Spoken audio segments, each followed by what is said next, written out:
Então, e a gente comemora esses dados, sabe por quê, Elisângela? Porque imagine você que não basta curar. A gente quer que o paciente também tenha uma jornada de qualidade de vida. Com certeza, A gente né? quer que esse paciente esteja na nossa sociedade, conduzindo as suas vidas da forma mais rotineira, mais corriqueira possível, dentro da realidade de cada um. Olá, pessoal! Sejam muito bem-vindos ao 5º episódio do videocast Horizonte da Saúde, que traz uma série especial com médicos muito renomados que participaram do Congresso Anual da Sociedade Americana de Oncologia Clínica, a ASCO 2024, que neste ano foi realizada entre os dias 31 de maio e 4 de junho em Chicago, nos Estados Unidos. Essa reunião é super reconhecida por estabelecer novos padrões de cuidados com pacientes oncológicos. E neste ano, a ASCO reuniu os maiores especialistas do mundo para discutir a arte e a ciência do tratamento do câncer, do conforto à cura.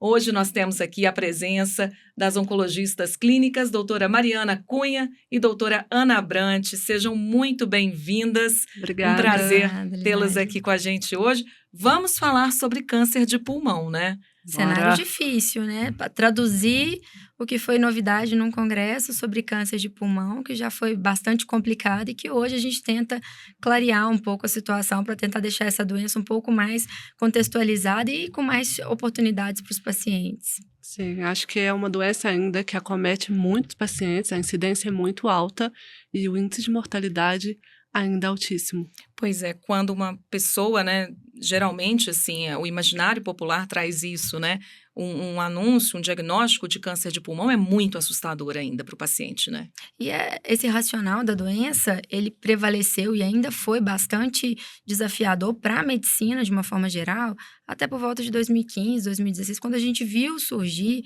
nós oncologistas celebrando de forma muito intensa, o surgimento de novas terapias que começaram a, pelo menos, prolongar a vida dos pacientes. E hoje, 2024, a gente já fala em estratégias de vidas bastante avançadas, de sobrevidas bastante avançadas, e em algumas situações, né, a gente começa a questionar, a colocar em questão cura para alguns pacientes com câncer de pulmão, de fato, mesmo naqueles com cenários desafiadores, como naqueles pacientes que têm metástases.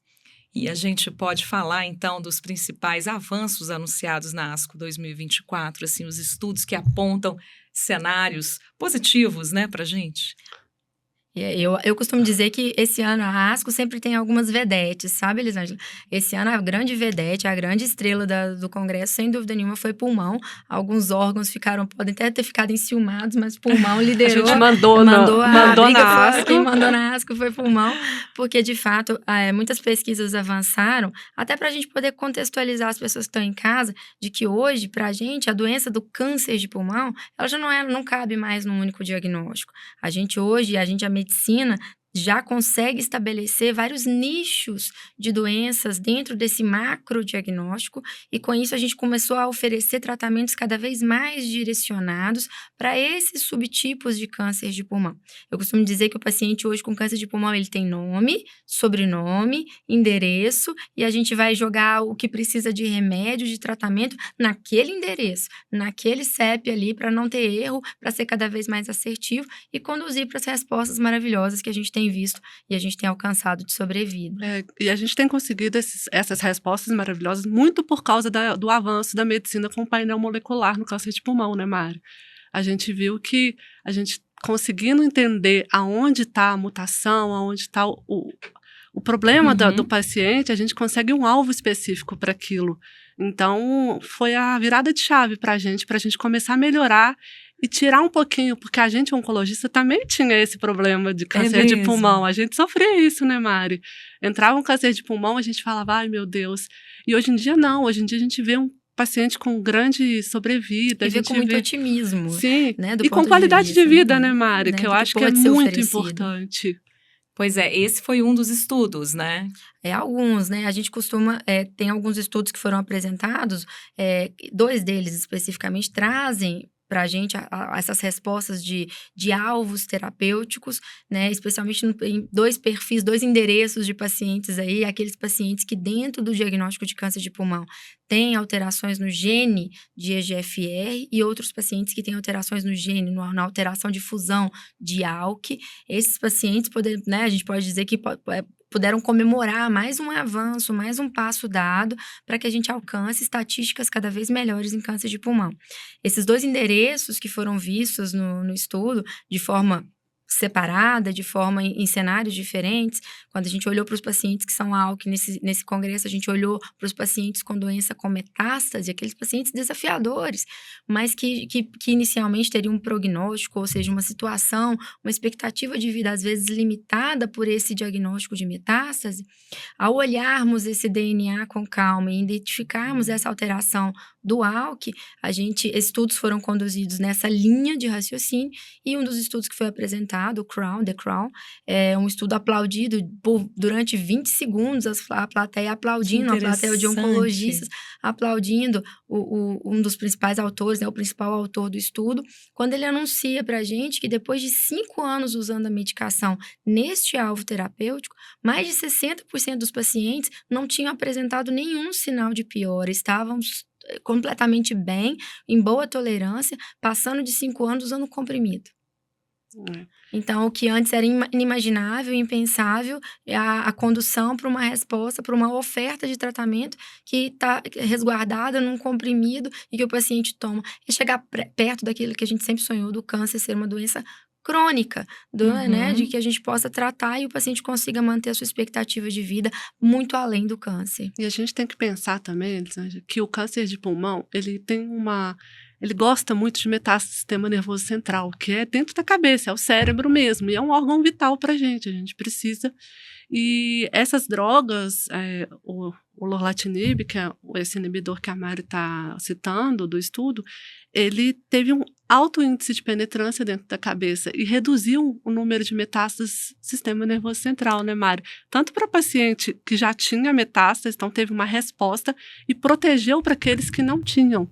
Então, a gente comemora esses dados, sabe por quê, Elisângela? Porque imagine você que não basta curar. A gente quer que o paciente também tenha uma jornada de qualidade de vida. Com certeza, a gente quer que esse paciente esteja na nossa sociedade, conduzindo as suas vidas da forma mais rotineira, mais corriqueira possível, dentro da realidade de cada um. Então, a gente chegar perto de um tratamento que é comprimido, em que eu estou levando esse paciente para mais de 5 anos sem nenhuma alteração no corpo dele, e que ainda eu evito um desfecho, um resultado muito negativo, que é um implante, uma metástase, uma lesão no cérebro, que compromete, sem dúvida nenhuma, a qualidade de vida do doente, é permiti-lo viver mais e certamente com mais qualidade de vida. É muito melhor, né? Parece um sonho, né? Assim, e já está se transformando aqui em realidade. Quando esses estudos devem chegar, assim, à prática, né, ali, à clínica mesmo, do nosso dia a dia? Muitos deles já estão inseridos no nosso contexto.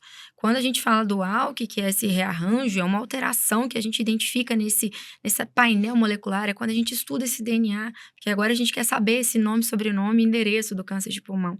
Então, quando a gente chega neste propósito, a gente chega nesse nicho de pacientes, essas medicações já estão disponíveis no Brasil, obviamente, a nossa batalha quase diária é de acesso, para que todo mundo tenha acesso às medicações, porque elas ainda ficam restritas em alguns cenários, até que a gente tenha atualização, para quem tem um plano de saúde no rol da ANS, até que elas sejam incorporadas no SUS, pela Conitec. Esses desafios de chegada das medicações, eles não são fáceis, são bastante desafiadores. Mas eles não impedem que a gente realmente use a medicação, especialmente porque agora a gente está falando de nichos específicos.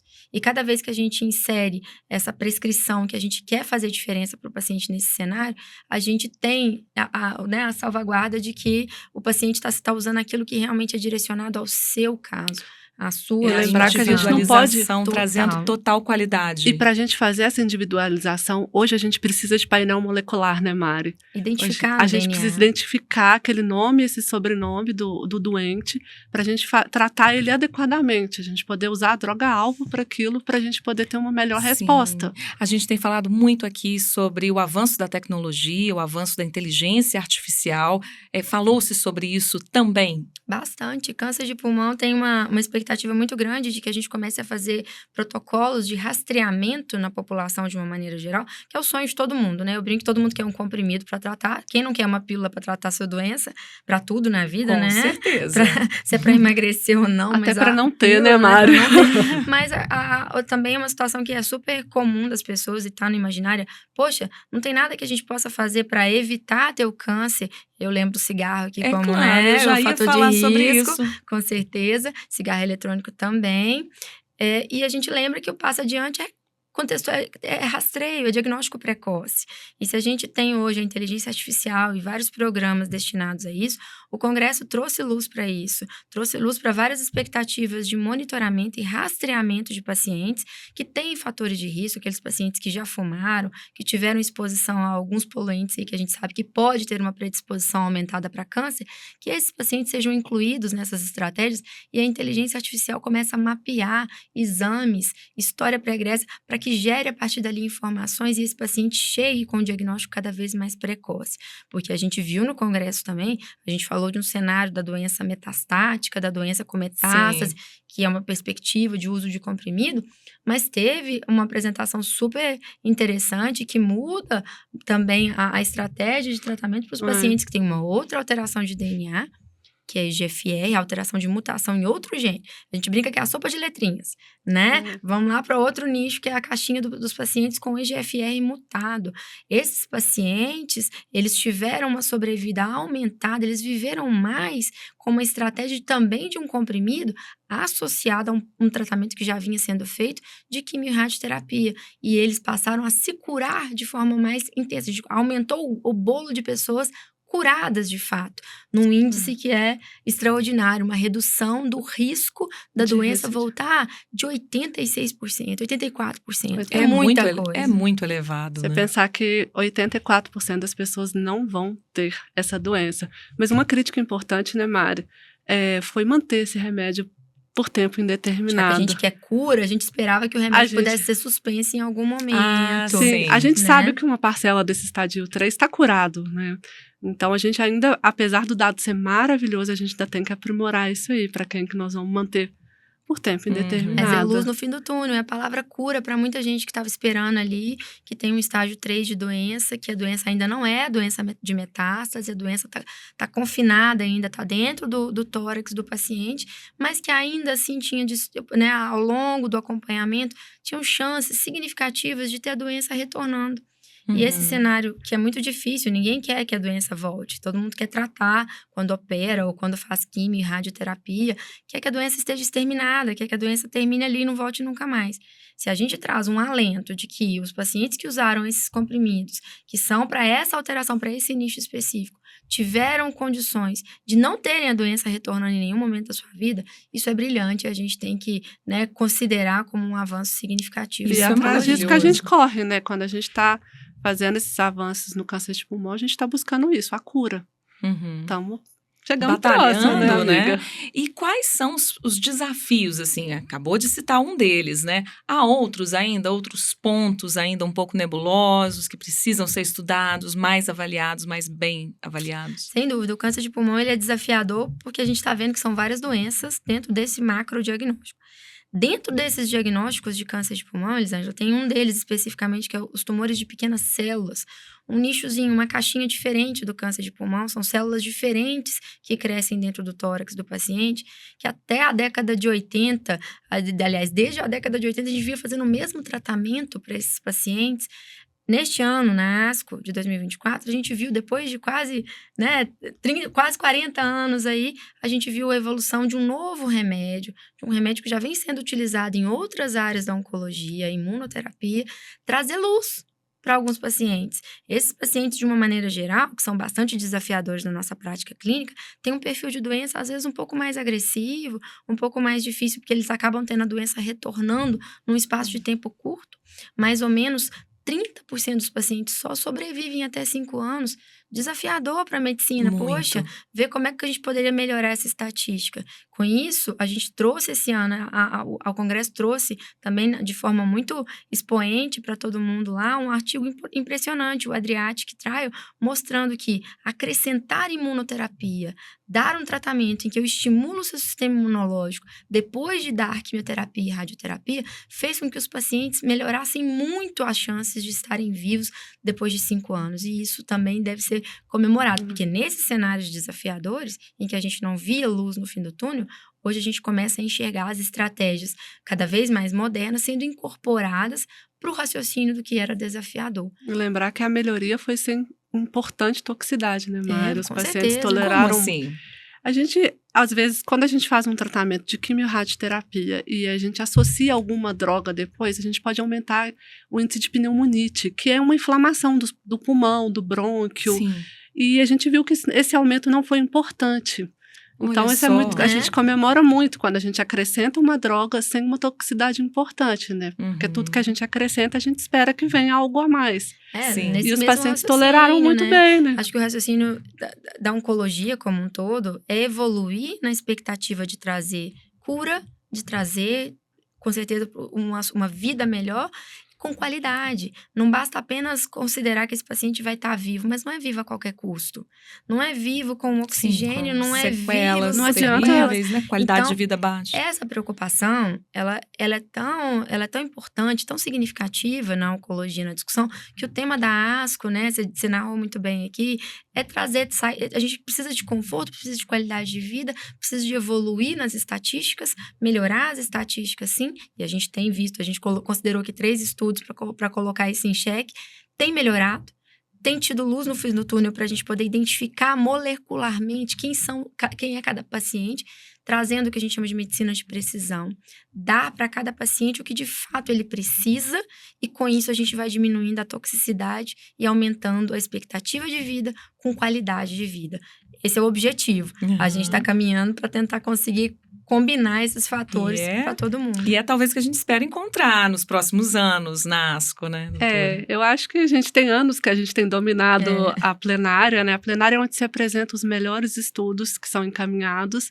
Esse ano foram 2 dos 5, podendo ser 3, né, Mário? O Kroll também podia ter entrado. Eu acho que é interessante quanto a doença evoluiu, Elisângela. Eu acho que a gente trazer essa perspectiva e esse alento para quem hoje ouve a gente, e esse podcast foi formado até com a intenção de orientação para os pacientes, eu acho fantástico a gente trazer luz. A discussão de acesso e as barreiras que tem de acesso não deve limitar a gente a buscar conhecimento. E muitas vezes os pacientes trazem para a gente, poxa, que legal que vocês vão aos congressos e chegam entusiasmados para trazer para a gente o que há de melhor. A nossa tarefa é essa, discutir acesso, a gente vai chamar os grandes stakeholders, os grandes players da oncologia, para sentar e debater, que é um assunto muito importante mesmo, mas não deixa de trazer para a gente um quentinho no coração Com certeza. de uma doença que saiu da penumbra, que matava, tirar esse estigma, né, Mário? Que tinha quase 100% de letalidade. Letalidade, entenda-se como diagnóstico, aquilo que você disse, o cenário ruim de eu tenho um diagnóstico e eu vou morrer dele. E a gente quer tirar dessa zona de penumbra e trazer para o holofote uma doença que, como a Ana bem disse, virou o holofote de um congresso, chegou naquilo que é o expoente do congresso chamado plenária, para ser discutido para todo mundo, inclusive com um artigo brilhante sobre qualidade de vida e acompanhamentos de pacientes com câncer de pulmão. É a medicina personalizada, sim, individualizada, sim, trazendo o dado do DNA, o dado molecular, mas se ajustando ao que o paciente está vivendo no dia a dia. Se ele está tendo falta de ar ou se ele não está tendo, se ele está tendo limitação para fazer os exercícios dele de casa, do trabalho, da família, como isso impacta. Juntou isso na grande sessão, sendo que o resultado mais positivo disso tudo, sabe qual foi? Qual? Cuidado. Os pacientes que são cuidados vivem mais. Então, Gente, emocionante isso. Os pacientes que são cuidados, ainda que virtualmente. O trabalho apresentado fala de telemedicina, que se você acompanha o seu doente, acompanha os efeitos colaterais, em especial nessa população que foi o câncer de pulmão, você por si só, não precisa do DNA aí não, precisa de carinho e de afeto e vai fazer viver mais. Isso aí não tem inteligência artificial que inteligência artificial. E a gente tem visto cada congresso que isso tem sido tema, né, Com Mari? certeza, O uso do cuidado paliativo, o uso da inteligência artificial tem ficado cada dia mais presente no nosso dia a dia, né? Que bom, gente. Nossa, que alegria, assim, a gente sai emocionado mesmo, né, dessa fala, a doutora Mariana trazendo, você também, doutora Ana. Que bom estar com vocês duas aqui hoje. Nós somos as otimistas do grupo, você viu, né? Tratar câncer de pulmão não é fácil, no dia a dia não é fácil. Mas dá pra ver mas a nossa vida o brilho melhorou no olho muito de vocês duas, né? A nossa ânimo, vida tem melhorado, né, entusiasmo. Mari? Mas eu Tem acho que é ficado cada dia mais legal. E eu acho que tratar uma doença que é desafiadora e que a gente está superando estatísticas, por si só, já é uma vitória muito grande. E a gente, como oncologista, a gente é parte do time que tá entrando nessa batalha. Então, quando a gente chega num diagnóstico de um nicho, de uma alteração molecular, hoje a gente celebra essas vitórias, a gente celebra esses avanços e bota aqui no podcast, bota aqui para discutir, pensando que sim, a discussão de acesso ela é importante e as barreiras existem, reais. A gente vai celebrar também. E né? vamos, né? Logo, assim logo. que elas conseguirem ser transpostas, né? Muito bem, gente. Muito obrigada pela participação de vocês duas aqui. A gente deseja todo sucesso nessa caminhada. Obrigada pela oportunidade da gente falar. Então é isso, pessoal. Nós ficamos por aqui. Eu encontro vocês no próximo episódio, hein? Até lá.